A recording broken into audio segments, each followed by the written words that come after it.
Tonight, Denver police are giving us a better idea of the timeline. It started with a traffic stop here at 37th and Federal, where Officer Tony Lopez Jr. was shot several times. It ended several miles away in downtown Denver with one arrest and an informed source within Denver police telling our investigators a second person was in custody, though tonight DPD is denying that. Tonight, Denver 7's Russell Haythorne is live showing us how a routine traffic stop went terribly wrong. Russell? Eric, this is where it all started, 37th and Federal. Check this out, a bullet hole in the exterior wall of the CrossFit gym across the street from where the shooting happened. Witnesses say they heard as many as 12 shots fired, an officer gunned down in the line of duty. Climb Federal, officer down. A neighborhood under siege after an officer was shot at least 5 times. Looks like we have an officer shot. Jason Bryant lives right next door. I was sitting at my desk working, heard probably about 10, 12 gunshots just out of the blue. It's really loud, just right outside the window. He caught the immediate aftermath on cell phone video, including the badly injured officer being loaded into an ambulance. Pretty distinguishable. You know, it's not like you can mistake something like that for fireworks or something when it's that close. Once the officer was down, the driver took off, carjacking a new vehicle a few blocks away. It's not actually a bank robbery. It was a carjacking of a vehicle that was in the drive-through. That Toyota Corolla was eventually stopped at 20th and Chestnut, and one person was arrested. Moments before that, a man was caught on surveillance video at Aria Spa just a few blocks away. Witnesses say he got out of a similar Toyota Corolla. Belligerent gentleman opened the door, walked right up to my reception desk and demanded that he go upstairs. He left seconds later after not being allowed upstairs. Owner Nick Tverdik says investigators told him this is a possible suspect. They said that from all descriptions that this is the shooter.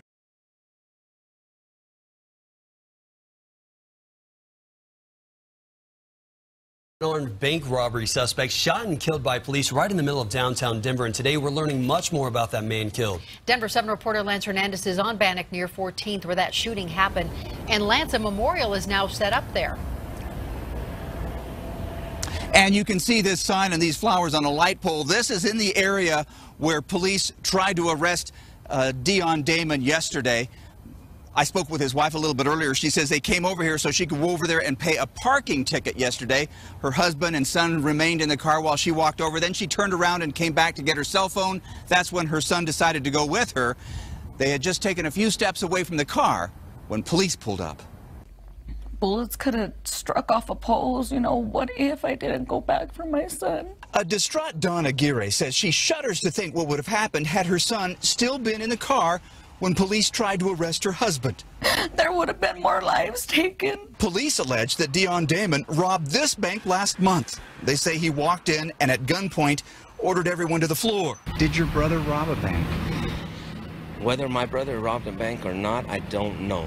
But the point remains, whether he robbed it or not, he was unarmed when the police approached him. There was no need to kill him.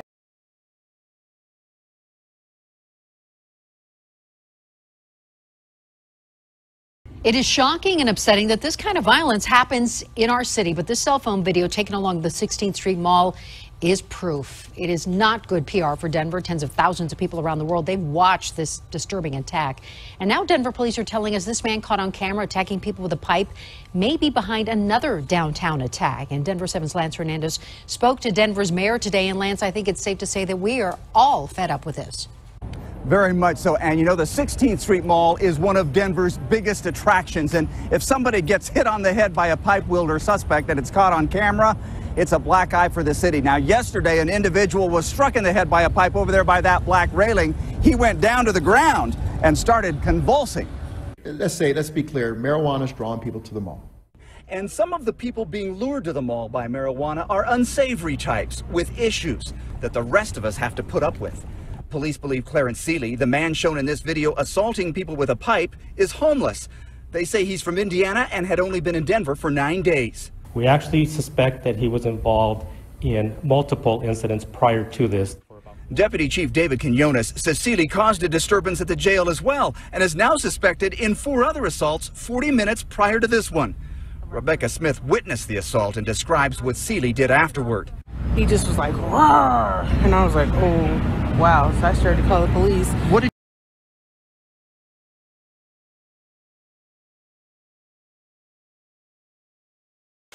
This is going to sound like a repeat. Denver is being sued over excessive police force. We got our hands on this July 2014 video from a West Denver park. Take a look at it. It shows one of 2 deadly Denver police shootings that day. As Denver 7's Marshall Zellinger shows us, a new lawsuit contends Denver police are trained to shoot too soon. Let's get this fact out there right away. Joseph Valverde, the man who's about to be shot and killed by SWAT, had a gun on him. You can see here he pulls out something black and drops it right in front of the car.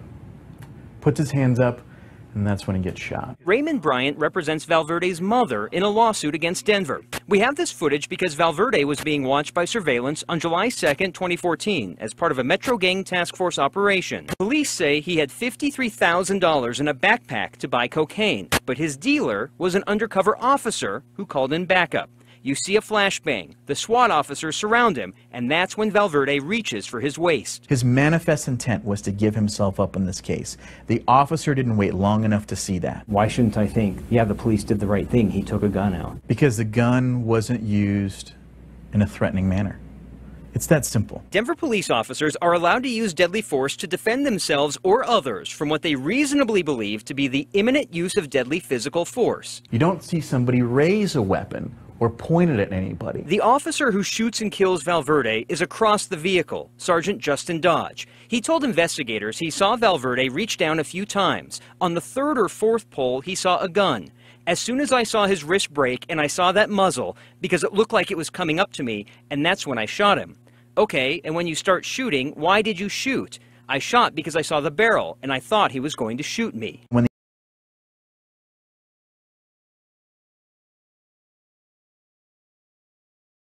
New at 10, there's another attack in downtown Denver, this time in broad daylight at the end of the 16th Street Mall in Commons Park. That's right. In a Denver 7 exclusive, Denver 7's Jennifer Kovaleski spoke to the victim. Jen, he says he's lucky to be alive. Ann and Shannon, all you have to do is look at this photo. Stephen Cern says someone hit him over the head with a skateboard.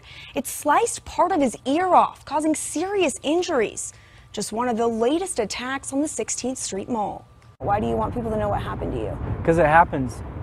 It happens a lot recently. It's been happening too much. From violent pipe attacks to fights to this illegal drug deal, our cameras caught on tape in broad daylight. All of these videos have raised serious questions about safety on the 16th Street Mall. And now there's this photo showing the latest attack early Friday night. I'm just lucky I'm alive. An avid skateboarder, 24-year-old Stephen Stern, says he was taking a break in Commons Park when someone hit him from behind with a skateboard. With the sandpaper, it just kind of like chopped my ear. This is like crazy energy. I've never been hurt this bad. Stern says he snapped this photo before he blacked out.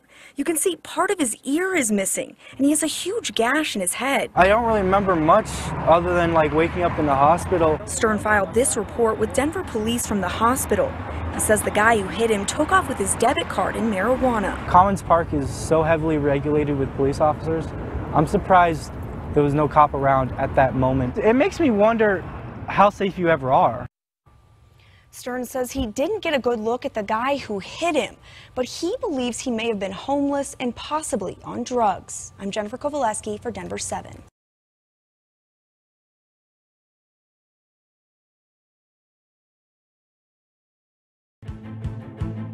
Denver 7 News starts right now.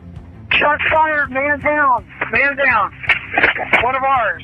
Tonight, a Douglas County Sheriff's deputy is in the hospital at last check in critical condition. Detective Dan Bright was shot this afternoon during a chaotic episode in Parker. The man who shot Bright is dead, shot by another officer near E470 and Parker Road. And Denver 7 has team coverage tonight. Liz Gilardi is live with a man's first-hand account of that shootout. We're going to begin with Mark Stewart. Mark? And Shannon, Detective Bright spent part of the evening in surgery. As he recovers, his colleagues are hard at work. They are guarding the crime scene here off of Parker Road as they try to piece together a shooting in the middle of the suburbs. A motorhome now smashed and riddled with bullet holes after a shootout between a man and Douglas County deputies. The gunfire could be heard about a mile away. I heard the first series of gunfire. I would say probably about 7 to 10 shots. Then it stopped for a moment, and then I heard another burst of shots. I'd say about 10 to 20. When it was over, the man in the RV was shot dead by an officer. A Douglas County deputy was wounded and rushed to the hospital. I know he's in really good hands, and so I asked the community to stop and say a prayer for him, if you would be so kind. He's going to need every bit of that. The drama first unfolding at around 3:30 this afternoon. Deputies were called to this house on the outskirts of Parker amid concerns of a domestic dispute involving a suicidal man. The man then got into this RV. Deputies followed, the shooting ending just footsteps away from a preschool, a middle school, a hospital, and a health club. It was pretty loud. I'd say in total, probably went on for about a good 5 to 7 minutes of just nonstop shooting. No one else was hurt, and the sheriff says the shooter was known to them. An afternoon of chaos forcing a department to rally behind one of their own. Power of prayer is important, and I think it can help him. Detective Bright comes from a law enforcement family. His wife also works for the sheriff's office. I'm told his family has gathered to be with him here tonight. We are live in Parker. Mark Stewart, Denver 7.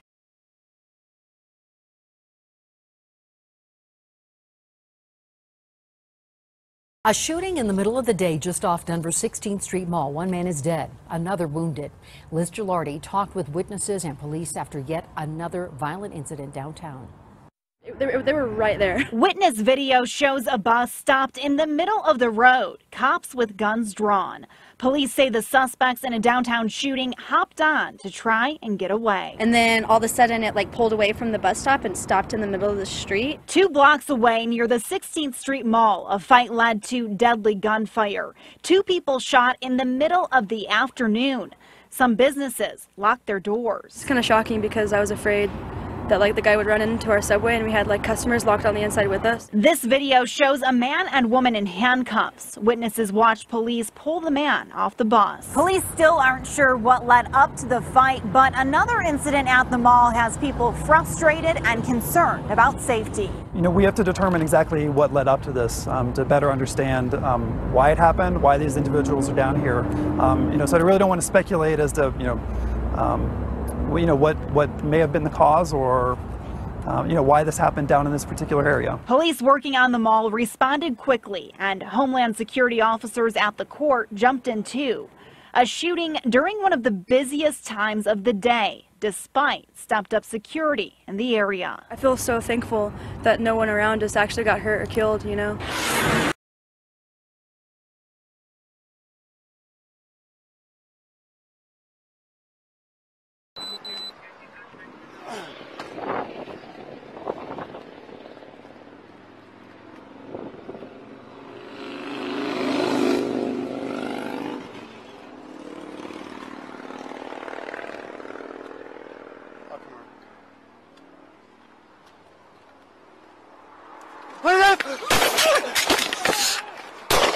Key 15 shots fired. Key 15 shots fired. Key 15 shots fired. Get on the ground! Get on the ground! Get on the ground! Don't move!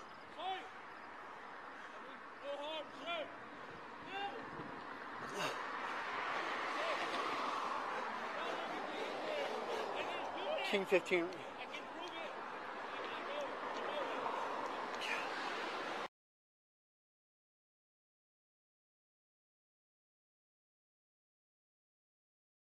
We begin with breaking news out of Colorado. A sheriff's deputy there has been killed and 4 other deputies have been wounded after a gunman opened fire in an apartment complex in a Denver suburb. 2 residents were also shot, and according to the sheriff's office, the suspect was shot and is believed to be dead. As the body of the deputy was taken from the hospital, officers held a procession. CNN's Scott McLean is there. Scott, how did all of this go down? Yeah, Boris, we know very little about what happened, but we are starting to learn bits and pieces. We know that a lot of residents in this condo complex, there are about maybe 15 to 20 buildings in this area. Each are two-story walk-ups with 4